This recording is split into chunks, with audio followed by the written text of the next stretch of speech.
Sebanyak 11 siswa MTS Harapan Baru Cijantung, Kabupaten Ciamis, Jawa Barat meninggal saat kegiatan pramuka susur sungai di Sungai Celeur, tepatnya di Desa Wetan RT 1 RW 1 Desa Utama, Kecamatan Cijeunjing, Kabupaten Ciamis, Jawa Barat, Jumat 15 Oktober 2021 sore.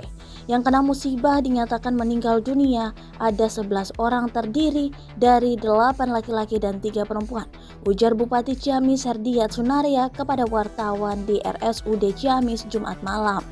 Herdiat mengatakan sudah mengonfirmasi kepada pihak sekolah ihwal jumlah peserta kegiatan susur sungai dan kepanduan tersebut. Data pihak sekolah ada 150 peserta yang ikut kegiatan ini, sementara yang kembali berjumlah 139 orang. Kondisi aliran sungai menurut dia cukup tenang. Hanya saja lokasi para korban tenggelam merupakan muara dari 2 aliran sungai.